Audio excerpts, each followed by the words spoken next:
വയസ്സുകാരിയെ പുഴയിൽ മരിച്ച നിലയിൽ കണ്ടെത്തിയ കേസ്. മാതാവ് സന്ധ്യ അറസ്റ്റിൽ. കുട്ടിയെ എറിഞ്ഞുകൊന്നതെന്ന് ഇൻക്വസ്റ്റ് റിപ്പോർട്ട്. മലപ്പുറത്ത് 6 വരിപ്പാതയിൽ വിള്ളൽ. സംഭവം കഴിഞ്ഞ ദിവസം റോഡ് തകർന്നതിന്റെ സമീപ പ്രദേശത്ത്. വഖഫ് ഭേദഗതി നിയമത്തിനെതിരായ ഹർജികൾ ഇന്ന് സുപ്രീം കോടതി പരിഗണിക്കും. ഗസയിലെ അതിക്രൂര നടപടികൾ നിർത്തിയില്ലെങ്കിൽ ഇസ്രായേലിനെതിരെ ഉപരോധമെന്ന് UK, ഫ്രാൻസ്, കാനഡ.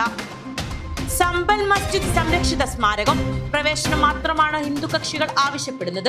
മതപരമായ സ്വഭാവം മാറുന്നില്ല. അലഹബാദ് ഹൈക്കോടതി. കേന്ദ്ര സർക്കാരിന്റെ ഭാഷയിൽ സുപ്രീം കോടതിയും സംസാരിക്കുന്നു. റോഹിംഗ്യരെ ഇന്ത്യ മ്യാൻമാർ കടലിൽ ഇറക്കിവിട്ടത് ഞെട്ടിച്ചു. പ്രശാന്ത് ഭൂഷൺ. കേരളത്തിൽ മഴ കനക്കുന്നു. 4 ജില്ലകളിൽ ഓറഞ്ച് അലേർട്ട്. കടലാക്രമണത്തിന് സാധ്യതയെന്ന് കാലാവസ്ഥാ വകുപ്പ്. സ്വർണ്ണവില വീണ്ടും താഴേക്ക്. പവന് 360 രൂപ കുറഞ്ഞ് 69,680 ആയി.